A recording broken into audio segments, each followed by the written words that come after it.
सबसे सामने जो बहुत ही सख्त चेहरा बना के बैठे हुए और बार बार घड़ी दिखा रहे हैं वो मुखी।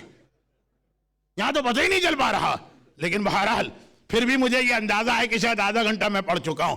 खुलासा, क्या मांगते हो मांगो, अल्लाह तुम्हारी हर दुआ कबूल करेगा। अच्छा, एक जुमला में और ऐसा कह दूं जो कल या परसों की मजलिस में डिटेल से आएगा।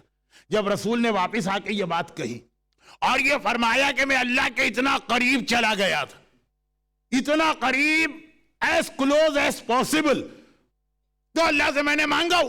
और पैगंबर ने कहा जो अल्लाह के इतना क्लोज चला जाए उसकी हर दुआ कबूल है। तो सुनने वाले मुसलमान थे ना, या रसूल अल्लाह, आप चले गए और आपने मांग लिया, काश हम भी अल्लाह के इतने करीब जाते और हम भी अल्लाह से मांगते। ये अक्सर ऐसा होता।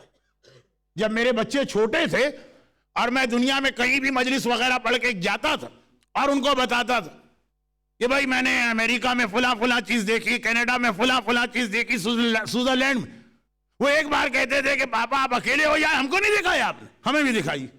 बच्चा इसी तरह बाप से बात करता है, खुसूसन छोटा बच्चा। अब जब रसूल वापिस आए और कहा कि मैं अल्लाह के इतना क्लोज चला गया, तो अल्लाह ने मुझसे कहा मांगो। उस जो आदमी अल्लाह के इतना क्लोज हो उसकी हर दुआ कबूल है। तो मुसलमानों ने कहा या रसूल अल्लाह, अकेले अकेले हमें क्यों ना ले गए कि हम अल्लाह के इतने करीब होते, सब मांग लेते। तो पैगंबर ने एक अजीब हदीस इरशाद फरमाई, कहा कि तुम्हारे लिए भी यह मुमकिन है। अस्सलातो मेराजुल मोमिन, नमाज मोमिन की मेराज है। वो अल्लाह के इतना करीब हो जाता है जितना मैं मेराज की रात में करीब हुआ था, और जो वो मांगता है अल्लाह उसे फौरन कबूल कर देता। हमने तो आज तक नमाज को समझा ही नहीं कि नमाज क्या है। नमाज में आप अल्लाह के इतना क्लोज हो जाते हैं, जो अल्लाह से मांगे फौरन एक्सेप्टेड है, बशर्ते ये कि आप मांगे। हम कहां मांगते हैं, ये बात कल और परसों आएगी जब नमाज टॉपिक बनेगा। अभी तो आइए, पैगंबर ने कहा अल्लाह ने मुझे 9 तोहफे अता किए और उनमें एक तोहफा ये दिया, मा जअला अलैकुम फिद्दीन मिन हरज, कि अल्लाह ने कहा हर वो वाजिब, तवज्जो से सुनिए इसलिए कि इसकी डिटेल फिक़ह की किताब में आपको मिलेगी। अल्लाह ने एक ऐलान ये किया कि आए हबीब तुमने अपनी उम्मत के लिए मांगा है ना, मैं आज ऐलान करता हूं कि अव्वल तो शरीयत को बहुत ही सिंपल और इजी बनाऊंगा, और उसके बाद भी अगर कोई सिंपल शरीयत भी किसी के लिए प्रॉब्लम हो तो जहां हरज आ जाए, यानी हरज का मतलब है कि वेरी डिफिकल्ट मसला हो जाए, वो वाजिब माफ है, वो हराम अलाउड है। सिर्फ एक एग्जाम्पल देता हूं, फिर किताब का नाम लिखता हूं, बताता हूं। किताब में मसला लिखा, एक यूथ लिखता, सवाल करता कि मेरे यूनिवर्सिटी के एग्जाम करीब है और मेरे ऊपर हज वाजिब हो गया, हज वाजिब हो गया, यूनिवर्सिटी के एग्जाम बहुत करीब। अब हज पहले है कि यूनिवर्सिटी का एग्जाम? जवाब यह है कि हज पहले है और हज बहुत अहम वाजिब। लेकिन अगर एग्जाम में अपियर ना होने से आपके लिए बड़ी डिफिकल्टी पेश आ रही आगे चलकर, तो हज इस वक्त वाजिब नहीं है, पहले एग्जाम दीजिए, हज नेक्स्ट ईयर जाके कीजिएगा। कौन सी किताब है? Code of practice for Muslims living in the West by Ayatollah Sistani. घर के फतवा हर मर्जे का यही, ये किताब पढ़ लीजिएगा, कोड ऑफ प्रैक्टिस, जो खास आपके लिए लिखी गई। कितने ऐसे मसले हैं, आप कहते हैं ना कि शरीयत बहुत मुश्किल है, बस एक बॉटम लाइन का जुमला सुनिए फिर मेरा टॉपिक शुरू, और वो ये है कि वाकई जो मसला आपको डिफिकल्ट लग रहा है, पहले चेक कराइए, अगर आपके लिए मुश्किल है वो इस्लाम माफ कर देता। इन सर्टेन केसेस, ये मशहूर तो जुमला है ना कि शराब तक इस्लाम में जायज हो जाती, म्यूजिक भी जायज हो जाती है, बेहिजाबी भी जायज हो जाती है, नमाज भी आप कज़ा कर सकते हैं। लेकिन ये नहीं कि हर आदमी अपने मन से, नहीं, उसकी जो कंडीशन पूरी, और कंडीशन शबे मेराज अल्लाह ने रखी, हरज। अगर कभी किसी स्टेज पर आपके लिए कोई चीज बहुत डिफिकल्ट हो जाए, टेम्परेरी, वो आपके लिए माफ है, मगर इसकी डिटेल बाद में आएगी। अभी आप सुन लीजिए एक स्टेप पहले, अल्लाह के रसूल शरीयत लेके आया, कंप्लीट शरीयत, और आपके लिए अल्लाह से दुआ कर करके शरीयत को सिंपल और इजी बनवाया। जब अल्लाह ने कहा आज तुम्हारी हर दुआ कबूल है, अपने लिए कुछ ना मांगा, अपनी औलाद के लिए कुछ ना मांगा, अपनी उम्मत के लिए मांगा, और फिर यह कहा कि हां शरीयत बहुत इजी, मगर याद रखो इस पर अमल करना तुम्हारा एक टेस्ट तो बनेगा। और खास तौर पर 21st सेंचुरी में। अजीब हदीस है, पैगंबर की हदीस है, बदाल इस्लाम गरीबा व सयऊद गरीबा फतूबा लिल गुरबा। जब इस्लाम शुरू हुआ तो गरीब था, जब आखिरी जमाना आएगा तब भी गरीब हो जाएगा। मैं कैसे कहता हूं आज का आखिरी जमाना? वो जो हज के अंदर गाने शुरू हो गए, जो पहले दिन की मजलिस में बात आई थी और 2 साल पहले अशरा ज़ैनबिया में उसकी डिटेल आ चुकी है, मुझे याद है डिटेल आ चुकी। वो बता रही है कि इस्लाम दोबारा गरीब हो जाएगा। फतूबा लिल गुरबा, खुशकिस्मत है वो लोग, हाउ लकी आर दे, अल्लाह राजी और खुश है उनसे जो गरीब होंगे। अब बस ये समझ लीजिए कि इसका मतलब क्या, जो चीज जीनियन आपके लिए डिफिकल्टी पैदा कर रही है वो माफ है। जैसे नमाज बैठ के पढ़ो, लेट के पढ़ो, मन मन में पढ़ो। रोजा अगर बीमार हो तो साकित है। हज अगर यूनिवर्सिटी के एग्जाम तक हो रहे हैं तो माफ हो सकता। किसी इलाके में औरत के लिए हिजाब वेरी डिफिकल्ट, तो टेम्परेरी उसके लिए माफ है जब तक कि वहां से हिजरत नहीं करती। लेकिन यह बात का स्टेज, इस्लाम ने पहले स्टेज में कहा वैसे तो हर मसला जब तुम अमल करोगे लोगों को अजीब लगेगा। इस्लाम गरीब था। गरीब किसे कहते हैं? गरीब कहते हैं मिसफिट, जो आदमी कहीं स्ट्रेंजर हो। क्या अंग्रेजी में एक लफ्ज है, उसका स्पेलिंग क्या है, प्रोनाउंसिएशन एलियन। जो आउटर गैलेक्सी से अगर कोई आदमी यहां पे आ जाए तो कैसा वो अजीब अजीब लगता है। हम उसको देखते हैं तो ना हम उसको समझ सकते हैं ना वो हमें समझता। उसका फेस भी कुछ और है, उसकी लैंग्वेज भी कुछ और है, उसका खाना भी कुछ और है, उसका लिबास भी कुछ और। इसी तरह अगर हमें एलियन बनाकर किसी और प्लेनेट पे ले दिया जाए, हम क्या करेंगे?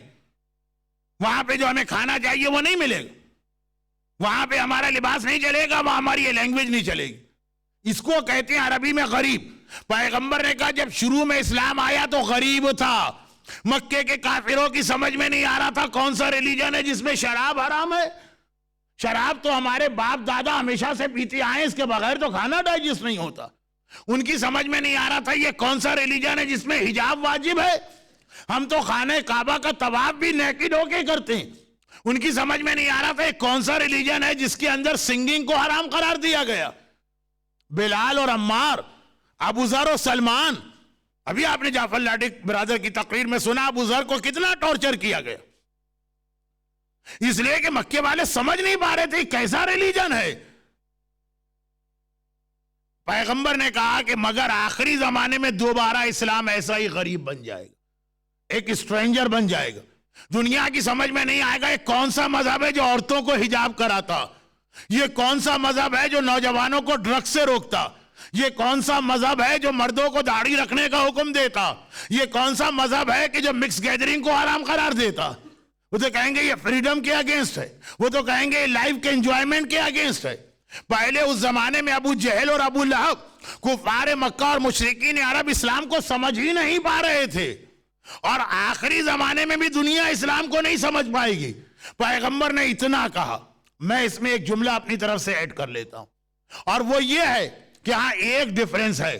1400 साल पहले भी इस्लाम मगज में नहीं आ रहा था मगर काफिरों के, और आज इस्लाम मगज में नहीं आ रहा खुद अपने मोमिन भाइयों के।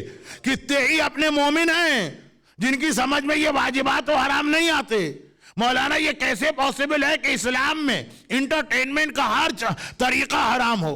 मौलाना ये कैसे पॉसिबल है कि इस्लाम के अंदर इतनी इतनी सी बात पे पनिश किया जाए कि तुमने नॉन मुस्लिम के हाथ का खाना खा लिया, तुमने फला के हमबर्गर खा लिए, तुमने फला का सॉन्ग सीख लिया। उस वक्त अबू जहल और अबू लहब जो कहता था आज वही मोमिन कहता है, आज वही स्नाशरी शिया कहता है, आज वही खोजा कम्युनिटी से ताल्लुक रखने वाला कहता है। हिजाब के डिटेल मसले बताइए, हराम और हलाल के डिटेल मसले बताइए, सिंगिंग के डिटेल मसले बताइए, ड्रग्स के डिटेल मसले बताइए, यकीन नहीं आता।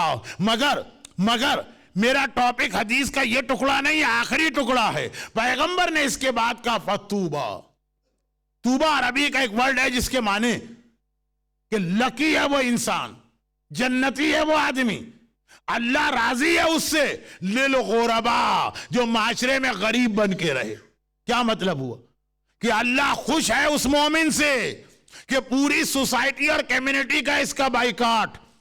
ये तो अजीबोगरीब बातें करता है। अरे आप जरा एक हिजाब की बात कहिए, लोग अपनी बर्थडे पार्टी में आपको नहीं बुलाएंगे, लोग अपने घर के मैरिजेस में आपको नहीं बुलाएंगे। आप जरा हराम और हलाल की बात तो छेड़ दीजिए। आज जिस अंदाज से म्यूजिक होती है, आज जिस अंदाज से डांसिंग होते हैं, आज जिस अंदाज से मिक्स गैदरिंग होती है, आज जिस अंदाज से नामहरम एक दूसरे से हैंडशेक करते हैं, आपके अपने भाई आपको और बैन लगा देंगे कि नहीं हमारे यहां पार्टी में नहीं आना।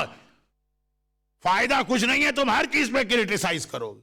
पैगंबर फरमा रहे फतूबा लिल गुरबा, आखिरी जमाने में इस्लाम दोबारा गरीब होगा, एक स्ट्रेंजर मजहब बन जाएगा, एक एलियन टाइप का बन जाएगा। मगर फतूबा लिल गुरबा, लकी तो वही है जो अपनी कम्युनिटी में गरीब बन के रहे, पैसे के एतबार से नहीं, लोगों के एतबार से।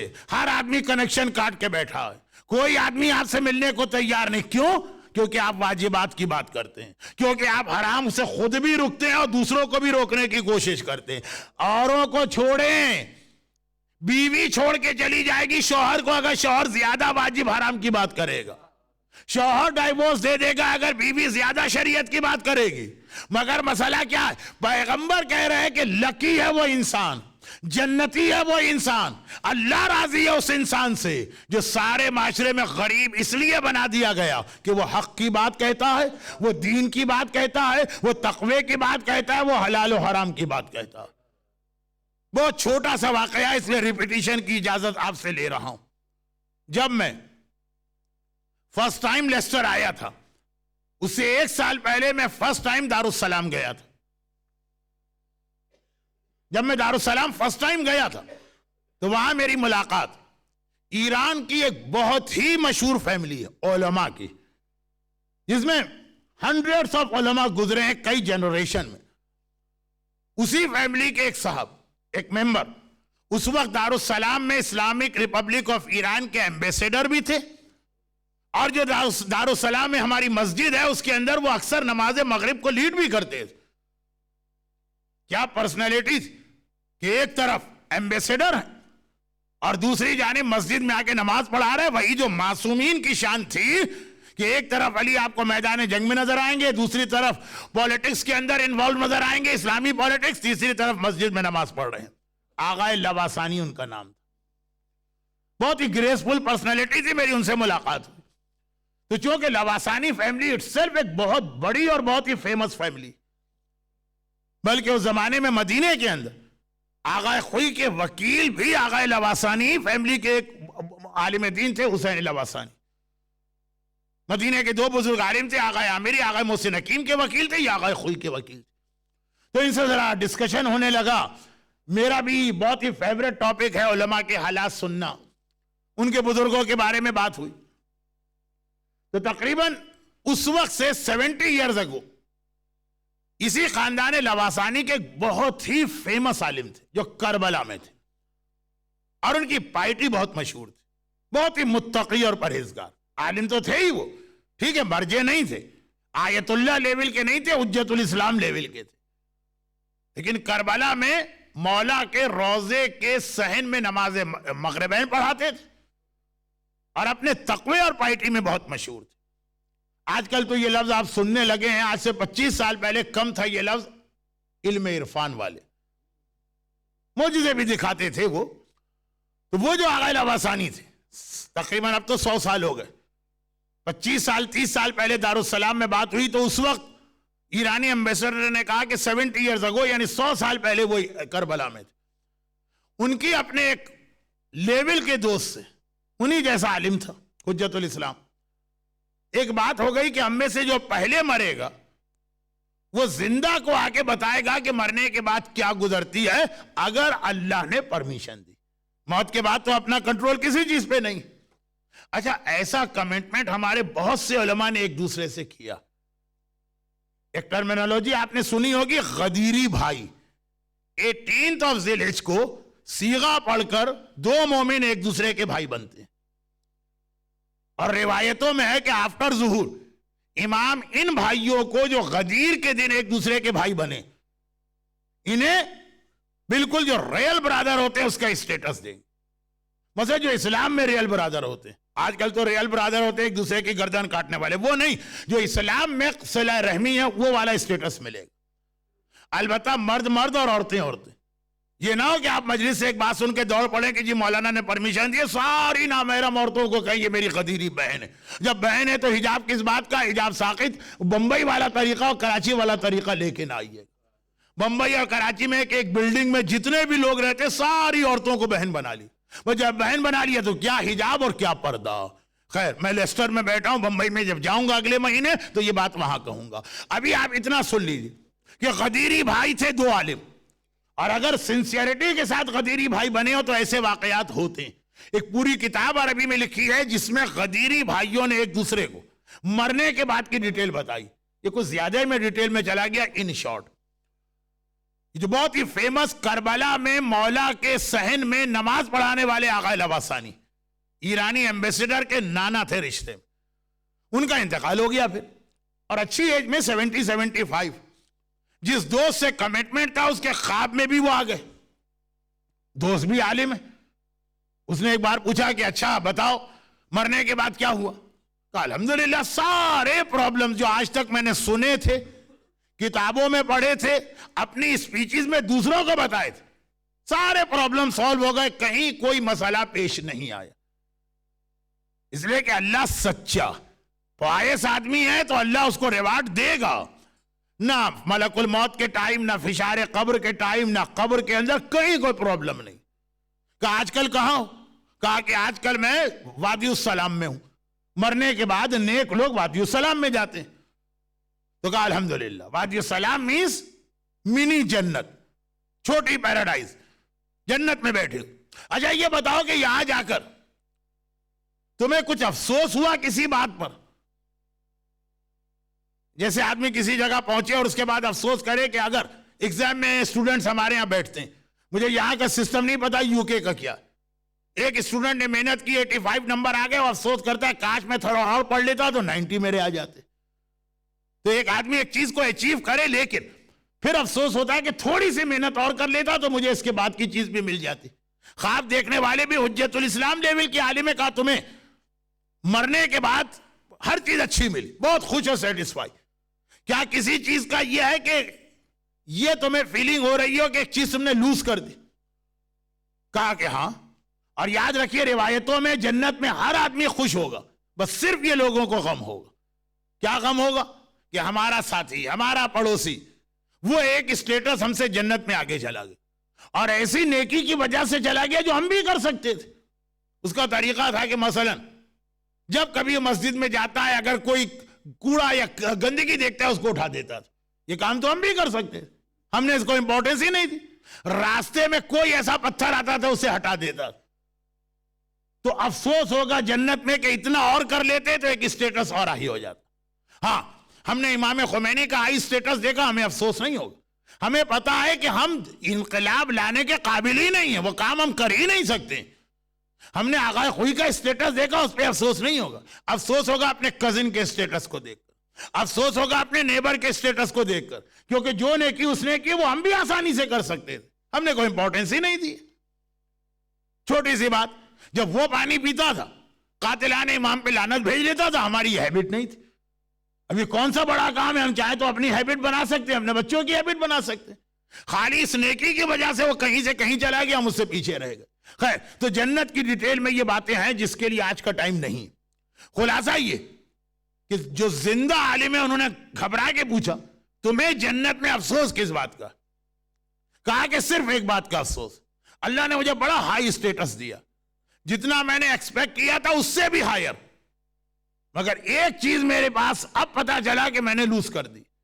वो मिल जाती तो मैं हाईएस्ट स्टेटस पर होता, गैर मासूम में जो हाईएस्ट स्टेटस का। वो क्या? का मैंने सारी जिंदगी दीन की तबलीग की, अम्र बिल मारूफ किया, लोगों को इस्लाम का मैसेज पहुंचाया। कभी भी किसी ने मेरी बात सुनकर ओवर रिएक्ट नहीं किया, मुझ पर गुस्सा नहीं किया। लोग मेरी बात सुनते थे, मानना है मानते थे, नहीं मानना है रिस्पेक्ट करके सुन के चले जाते थे। यहां आकर मुझे पता चला कि अगर मैं कभी अम्र बिल मारूफ या तबलीग करता और कोई ओवर रिएक्ट करता, मुझे मेरे चेहरे पे थूक देता, मुझे एक थप्पड़ मार देता, मुझे पत्थर फेंकता, मुझे गाली देता, मेरा मजाक उड़ाता, मेरे जोक बनाता। यही सबको तो होता है ना आजकल, जो कोई अमरे बिल मारूफ कर। अगर कोई मेरे साथ ये करता तो मेरा स्टेटस और हाई हो जाता। ख्वाब देखने वाले ने घबरा के पूछा मतलब क्या है? कहा कि यहां पे उसूल ये, जो अल्लाह के लिए जितनी सेक्रीफाइस करेगा अल्लाह वैसा रिवार्ड देगा। किसी ने अल्लाह के लिए माल सेक्रीफाइस किया, अल्लाह उसका भी रिवार्ड देगा। किसी ने अल्लाह के लिए अपना टाइम सेक्रीफाइस किया, अल्लाह उसका रिवार्ड देगा। किसी ने अल्लाह के लिए अपनी जान कुर्बान की, अल्लाह उसका भी रिवार्ड देगा। किसी ने अल्लाह के लिए अपनी औलाद सेक्रीफाइस की, अल्लाह इसका रिवार्ड देगा। लेकिन सबसे बड़ा रिवार्ड मिलता है अगर कोई अपनी प्रेस्टेज को, अगर कोई अपने स्टेटस और पोजीशन को, अगर कोई आदमी अपनी इज्जत को अल्लाह के नाम पे कुर्बान कर दे। जान देने से ज्यादा बड़ा रिवार्ड है। अगर आपकी इज्जत खतरे में पड़ रही है फकत इसलिए कि आपके घर की औरत हिजाब कर रही, अगर लोग आपका मजाक उड़ा रहे फकत इसलिए कि आप नामहरम से हाथ नहीं मिला रहे, अगर लोग आपको अपनी सोसाइटी से बाहर निकाल दे रहे हैं फकत इसलिए कि आप मिक्स गैदरिंग में नहीं जा रहे, अगर कोई आदमी आपको वेलकम नहीं कर रहा सिर्फ इसलिए कि आप कोई हराम या सस्पिशियस खाना खाने को तैयार नहीं है, तो ये जो आपका जोक उड़ाया जा रहा, ये जो आपका जोक किया जा रहा, ये जो आपका मजाक उड़ाया जा रहा, ये जो कम्युनिटी के लोग आपको अपने से बाहर कर रहे हैं, ये सबसे बड़ा रिवार्ड है। ये ओलंपिक्स का गोल्ड मेडल है जो आपको मिल रहा है। यहां पे आपको जहमत हुई, आखिरत में इसका अजर सबसे बड़ा है। और इसके लिए सिर्फ एक जुमला और कह दूं और मसाइब की मंजिल, सिर्फ एक जुमला। आगा लवासानी ने कहा अल्लाह के लिए जान दे दो, उससे भी बड़ा रिवार्ड मिलेगा अल्लाह के लिए अपनी प्रेस्टेज और पोजीशन को कुर्बान करो। ये पोजीशन बहुत बड़ी चीज है ना, ये आदमी से कुर्बान नहीं हो जाती अल्लाह के लिए। अरे हम दाढ़ी रख लेंगे तो लोग क्या कहेंगे, हमारी औरत हिजाब करेगी तो सोसाइटी में किस तरह से उसको देखा जाएगा। ये जान देने से भी बड़ा इम्तिहान है। तभी एक जुमला जो मसाइब अशरे ज़ैनबिया के हैं उसका जुमला, आज का नहीं। करबला में जान दी गई, कूफे और शाम के बाजारों में इज्जत का इम्तिहान दिया गया। सज्जाद मौला से पूछा गया दोनों में बड़ा इम्तिहान कौन सा है? सज्जाद ने अश्शाम अश्शाम अश्शाम जवाब दिया। शाम का इम्तिहान करबला से बड़ा इसीलिए करार दिया, करबला में जान दी गई है। मर्दों के लिए जान देना कोई बड़ी चीज नहीं, लेकिन एक इज्जत रखने वाले के लिए अपनी पोजीशन को कुर्बान करना। कितने ही लोग इतनी सी बात पे कंप्रोमाइज कर लेते हैं कि अगर हम नामहरम औरत से हाथ नहीं मिलाएंगे वो दिल में क्या समझेगी हमें, वो अल्लाह नहीं है कुछ भी समझे, आपका क्या नुकसान पहुंचाएगी। लेकिन सिर्फ इतनी सी बात से कि आप जरा सा एम्बेरेसमेंट फील करते हैं कि सबने हाथ मिलाया। कम्युनिटी की बात नहीं हो रही है, कम्युनिटी से बाहर की बात हो रही। हाथ मिलाना हराम है, चाहे मोमिना औरत हो, चाहे काफिरा औरत हो, चाहे गोरी औरत हो, चाहे काली औरत हो, चाहे आपके करीब की हो, चाहे किसी ऑफिस में बैठने वाली, हराम हराम। मगर कितने लोग फकत इसलिए ये हराम कर लेते हैं कि अगर हाथ ना मिलाए तो बड़ी एम्बेरेसमेंट फील करते हैं, बुरा लगेगा, अच्छा नहीं महसूस होगा। और वहां पर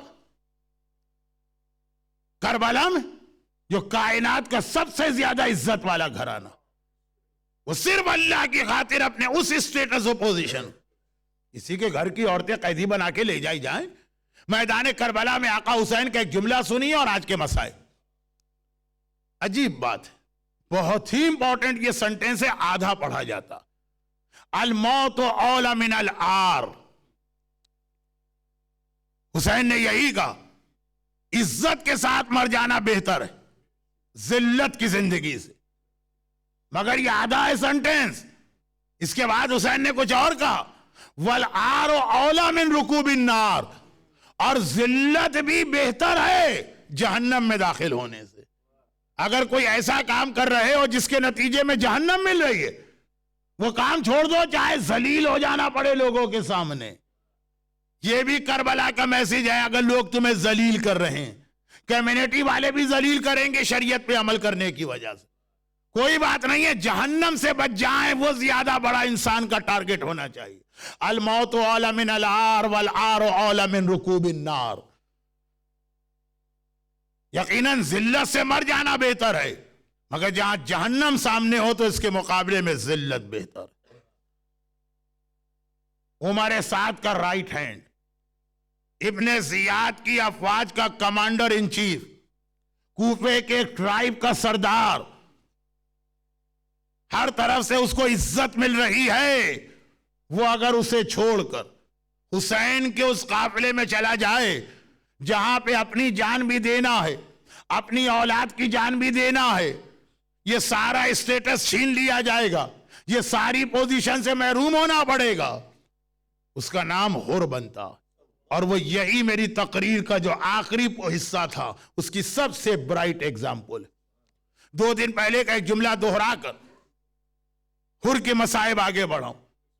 हुर मासूम इमाम नहीं है, हुर नूर से पैदा नहीं हुआ है, हुर किसी मासूम का बेटा नहीं है, हुर किसी मासूमा मां का दूध नहीं पिया है, हुर ऐसे घर में नहीं पला बड़ा है कि जहां मासूम हो। जैनब की मिसाल अपनी औरतों के सामने रखिए, कहेंगी वो तो जैनब थी, हम कहां। सज्जाद की मिसाल अपने यूथ के सामने रखिए और कहेंगे वो तो इमाम सज्जाद थे, हम कहां। हुर की मिसाल तो सामने रखी जा सकती है। हम सिर्फ एक नामहरम से हाथ मिलाने को छोड़ने को तैयार नहीं है कि एम्बेरसमेंट फील करेंगे, शर्म आ रही है दूसरों के सामने। और हुर कितनी बड़ी उसने अपनी पोजीशन की सैक्रिफाइस दी, तभी तो इतना हाई स्टेटस हुर का है कि अल्लाह जब आपको करबला ले जाएगा, खुदा हर मोमिन और मोमिना को 4 मासूमीन खुसूसन करबला की जियारतें जल्द अज जल्द कराए। तो हुर के रोजे पे जो जियारत छठे इमाम ने पढ़ी है उसका जुमला है बे अबी व उम्मी, हुर मेरे मां बाप तुम पे कुर्बान हो। कौन हुर? जाहिरी एतबार से देखिए तो करबला के वाकये का मेन कैरेक्टर बनता है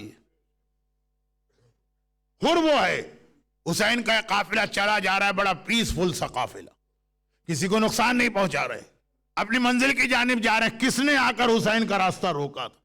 वो उमर साद नहीं था, वो शिमर नहीं था, वो खूली नहीं था, वो हरमुला नहीं था, वो हुर इब्ने यजीद रियाई था जिसने आके हुसैन के घोड़े की लगाम पे हाथ डाल दिया।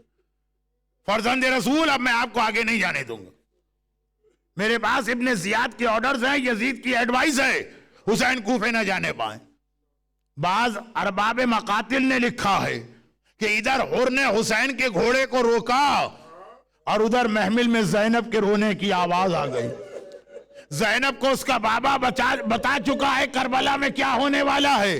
जैनब को पता था कि जब मेरे भाई का रास्ता रोका जाएगा वहीं से करबला स्टार्ट होगी। तो गोया हुर वो पहला आदमी है जिसने जैनब को रुलाया। वो कौन है जो हुसैन को करबला में लाया? ये हुर है जो हुसैन को करबला में लेके आया। वो कौन है जिसने इब्ने जियाद को खत लिख के फौज बुलवाई? किसके लेटर पर उमर साद आया, शिमर आया, खूली आया, हरमुला आया? ये हुर था, हुर था। पहली रिपोर्ट इसने भेजी है, इब्ने जियाद हुसैन करबला के मैदान में आ गए, हमारे काबू में है, छोटी सी फौज है, इस वक्त हुसैन से जो मुतालिबा चाहे मनवा लो। ये हुर का खत था। 7 मुहर्रम से हुसैन के बच्चों पे पानी बंद हुआ। जिस मीटिंग में यह डिसीजन लिया गया उसके अंदर हुर भी शामिल है और हुर ने किसी जगह भी कोई इख्तिलाफ नहीं किया। आप तमाम हिस्ट्रीज पढ़ दीजिए, जब पानी बंद करने का रेजोल्यूशन मीटिंग में पास हुआ है, एक वोट भी अगेंस्ट में नहीं था, यानी हुर भी उन लोगों में से था जो कह रहा है हुसैन के बच्चों पे पानी बंद करो। करबला का वाकया 10 मुहर्रम को शुरू नहीं हुआ, 9 मुहर्रम को असर के बाद उमर साद की फौज ने अटैक कर दिया था। पहला तीर उमर साद ने चलाया था। रिवायतों में आप सुनते हैं ना, हुसैन ने अब्बास को भेजा और कहा जाके उमर साद से बातचीत करो, एक रात और ले लो, जो जंग करना है उसे कल करना। असल जंग तो 9 मुहर्रम को शुरू हो गई थी। हुर उस जंग में शामिल था, इन्वॉल्व था, पार्टिसिपेट कर रहा था। तीर चल रहे हैं और हुर तीर चलाने वालों में शामिल है। आशूर की सुबह तक अहले बैत पर जितने जुल्म हुए हैं सब में हुर का बराबर से पार्टिसिपेशन। इतना बड़ा गुनाहगार, लेकिन आशूर की सुबह क्या आई? बस एक बार हुर को याद आ गया ना कि एक दिन कयामत का आएगा जब मुझे हुसैन के नाना के सामने जाना होगा। कोई ताज्जुब नहीं, हुर के दिल में ख्याल आया हो, अगर हुसैन की दुखियारी माँ ने पूछ लिया और मेरे बेटे हुसैन ने तेरा क्या बिगाड़ा था, मैं रसूल की बेटी को क्या जवाब दूंगा। चुनाचे जब 10th ऑफ मुहर्रम को दोबारा जंग शुरू होने वाली थी, एक बार हुर ने अपने बेटे और गुलाम से कहा, चलो मेरे साथ, मैं हुसैन की जानिब जा रहा हूं। हुर के दोस्त ने रोका और कहा, हुर कहां जा रहे हो? कहा कि मैं इस वक्त हुसैन से अपनी गलती की माफी मांगने जा रहा हूं। हुर का दोस्त एक अजीब जुमला कहता है, बिल्कुल सही जुमला कहता है, हुर इस वक्त क्या हिमाकत कर रहे हो? इधर से भी जाओगे उमर साद का इनाम नहीं मिलेगा, इब्ने जियाद का इनाम नहीं मिलेगा, और उधर से भी ठुकराए जाओगे, इसलिए कि इतने बड़े गुनाहगार हो कि कोई तुम्हें माफी नहीं दे सकता। अरे तुम हुसैन के पास जा रहे हो, इतने गुनाह करके जा रहे हो, आका हुसैन तुम्हें माफ नहीं करेगा। मगर हुर, मेरी मजलिस कहां से शुरू हुई थी? हम रसूल से एक जुमला कहते, वी ट्रस्ट यू। हुर ने कहा, आई ट्रस्ट हुसैन, तुम जो कहते रहो, लेकिन मुझे पता है मैं किसके पास जा रहा हूं। कायनात का सबसे बड़ा रहमान और रहीम इंसानों में कितना ही बड़ा गुनाह करूं, मुझे ट्रस्ट है कि आका हुसैन मेरी गलती माफ कर देगा। हुर का दोस्त कह रहा है, हुर इधर से भी जाओगे उधर से भी जाओगे, ना हुसैन से माफी मिलेगी ना इब्ने जियाद से इनाम मिलेगा। मगर हुर यकीन के साथ आगे बढ़ा। और हुर कौन है? हुर कौन है? हुसैन की फौज का एक एक आदमी हुर को पहचानता है। बच्चों तक को मालूम है ये वही है जिसने मामू का रास्ता रोका था। बच्चों तक को मालूम है ये वही है जिसने चचा के घोड़े पर हाथ डाला था। हर एक को पता है हुर कितना बड़ा दुश्मन है। एक मर्तबा हुर आया, हुर आ रहा है, हुर को आता देखा, असहाबे इमाम तैयार हो गए। हबीब इब्ने मुजाहिर ने आवाज दी, आए असहाबे इमाम, शहजादों को अपने घेरे में ले लो, ऐसा ना हो हम जिंदा रहें ये किसी शहजादे को नुकसान पहुंचा दे। और अब्बास ने आवाज दी, आए बनी हाशिम के जवानों, आका हुसैन को घेरे में ले लो, दुश्मन आ रहा है, ऐसा ना हो कि हमारे होते आका को नुकसान पहुंचा दे। मेरा दिल चाहता है मैं कहूं, आका अब्बास, बनी हाशिम के नौजवानों, हुसैन को इस वक्त तो बचा रहे हो, लेकिन जब ये हुसैन जुलजना के ऊपर तीरों तलवार के जख्म खा रहा होगा और एक बार कह रहा होगा, हल मिन नासिरिन यंसुरुना, आए हबीब इब्ने मुजाहिर, इतना ख्याल है कि बनी हाशिम के किसी नौजवान को नुकसान ना पहुंचे। अरे वो वक्त भी आने वाला है, अकबर के कलेजे में बर्छी, असगर के गले में 3 भाल का तीर, कासिम का बदन घोड़ों की टापों तले पामाल। मगर असहाबे इमाम ने शहजादों को अपने घेरे में लिया, शहजादों ने आका हुसैन को घेरे में लिया। अलबत्ता हुर तो करीब आया ही नहीं, एक डिस्टेंस पे आके रुक गया। घोड़े से उतरता है, एक बार जेब से रुमाल निकाला, अपने दोनों हाथ कपड़े से बांधे और 2 कदम आगे बढ़ के कहता है, ऐ रहमतुल लिल आलमीन के बेटे, कायनात का सबसे बड़ा गुनाहगार तेरी बारगाह में आ सकता है? वह इतना कहता है। और हुसैन कहते हैं, अब्बास, हबीब, अपने साथियों को रोको, मेरा मेहमान आया है, मैं उसके इस्तकबाल को जाता हूं। मेरा आका हुसैन हुर के करीब गया और हुर ने इतना इंतजार भी ना किया कि हुसैन घोड़े से उतरे, बस इधर हुसैन का पांव है, हुर ने अपना सर रख दिया, अपनी पेशानी रख दी, एक ही जुमला कहता है, अख्तातु यब्ना रसूलिल्लाह, ऐ रसूल के बेटे मैंने बड़ी खता की, तुझे तेरी माँ फातिमा ज़हरा का वास्ता मेरी गलती को माफ कर दे। हुसैन ने अपनी मां का नाम सुना, घोड़े से उतरे, हुर को गले से लगाया, या हुर अंता अखी फी दुनिया वल आखिरा, क्यों अपने आप को खताकार कह रहा, तू तो मेरा भाई बन गया, दुनिया में भी मेरा भाई है, आखिरत में भी मेरा भाई। लेकिन आए हुर इस वक्त मैं बहुत खुश भी हूं और बहुत गमगीन भी हूं। 2 अजीब जुमले कहे आका ने, खुश भी हूं, खुश इसलिए हूं तू बातिल को छोड़ के हक पर आ गया, अंधेरे को छोड़ के नूर पे आ गया। लेकिन गमगीन इसलिए हूं जब मेरा दुश्मन बन के आया था तो तेरे घोड़े तक को पानी पिलाया था और मेरा मेहमान बन के आया है, और आज हुसैन एक कूजा पानी का तुझे नहीं दे सकता है। अरे हुसैन का मेहमान और प्यासा। आका तो अपना गम बयान कर रहे, हुर का सारा जिस्म कांपा, हुर को अपना गुनाह फिर याद आ गया। अरे मैं हूं जिसने हुसैन के बच्चों को प्यासा किया है। तड़प के कहता है आका बस ये मेरा गुनाह याद ना दिलाएं, मैं ये गुनाह का कफारा देने आया हूं, अपनी जान दूंगा, अपने बेटे की जान दूंगा। मौला इतनी इजाजत दे दीजिए कि मख्तल में पहले मेरा बेटा मरने के लिए जाए।